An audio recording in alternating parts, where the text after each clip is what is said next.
My husband was coming home every night looking like he was in fight. I followed him and found out why. At first, it was a small bruise on his cheek. When I pressed my husband on it, he told me he had an accident at work. I had no reason not to believe him. Accidents happen. But it was slightly odd. He would have an accident while punching numbers into a computer. It would have made more sense if he was working in construction. I didn't think much of it until he came home the next night with a black eye. If his excuse was another accident at work, it wasn't going to cut it. When he got home, he tried his best to avoid me, so I knew something was up. "What happened to your eye, honey?" I could see his brain ticking over as he tried to think of an answer. Some idiot cut in front of me at the gas station, and when I confronted him about it, he went berserk and punched me in the face. For as long as I have known my husband, he has always been a terrible liar. That's awful, honey. Did you report him? I didn't want to make a big deal out of it. Just paid for my gas and got the hell out of there. I could tell from his face he was lying to me, which only made me suspect he was doing something other than working. Over the next few days, his injuries were getting worse and his lies more elaborate. He started to get more distant and a little less like my husband every day. Someone was hurting my husband, and it was taking a toll on him. He stumbled in the front door, barely able to hold himself up. I could see the pain etched into his face as he fell into my arms. "My God, what happened to you?" As he struggled to get words out of his mouth, I looked down and saw the bones sticking out from his limp arm. The doctor at the hospital pulled me aside when he was finished seeing to my husband's broken arm. He had the same concerned look on his face after my husband's explanation for his broken arm didn't satisfy his curiosity. "You're the fourth couple this week in my surgery with similar injuries. While not unusual, but all having the same explanation is." The doctor's words rattled around in my head on the drive home. If my husband wasn't going to tell me what was going on, I was going to find out one way or another. I got in my car right after my husband left for work and started following him. He worked in an office in town, so I was suspicious when he started traveling in the opposite direction. He stopped his car outside an abandoned building, which was strange because it was in the middle of nowhere. He waited for others to turn up, all men who looked just as battered as he was. Then it hit me. My husband's favorite film was Fight Club, and I read somewhere that fight clubs exist.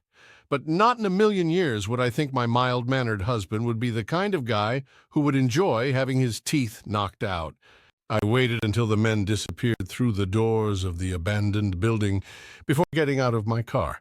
I peered through one of the many dirty windows and watched as my husband, along with the other, started taking their clothes. Why do they have to be naked? I thought to myself. They all lined up as if they were waiting for something as men in white overalls collected their clothes. What happened next was like something straight out of a horror movie. I had to cover my mouth to stop myself from screaming as a giant praying mantis came crawling out of one of the doors. I wanted to run in and pull my husband out of there, but I was too terrified to move. The praying mantis crawled over to the men before it stood on its hind legs. The creature loomed over the men, who just seemed to stand as if awaiting their fate. Suddenly, one of the men stepped forward and began doing a strange, rhythmic dance. The praying mantis watched on as the man continued to dance.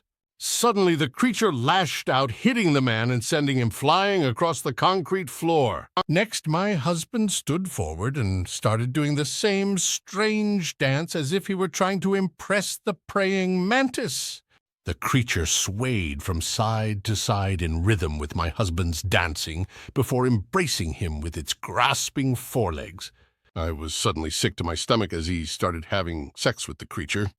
Just as I was about to run back to my car in disgust, I watched as the praying mantis bit down on his head and began chewing it like an apple as my husband came. When the whole mating ritual ended, the men in white overalls dragged my husband's headless body to another room. I was overwhelmed with a barrage of emotions, fear, disgust, and grief that I didn't know whether to cry or scream. My legs felt like jelly as I made my way around the back.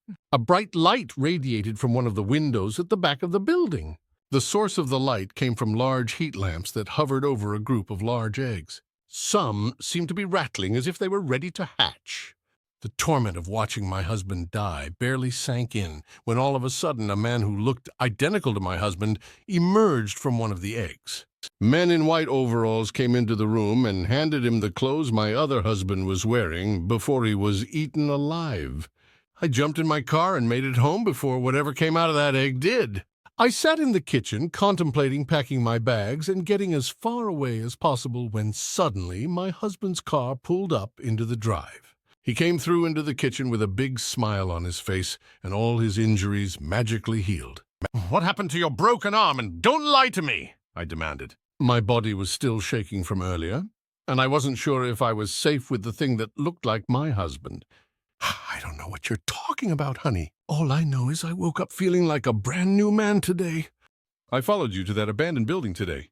I saw what happened. I saw you hatch from that egg." The man who looked like my husband had a look on his face as if he had just lost a hand of poker. "I promise, I'm still the man you married.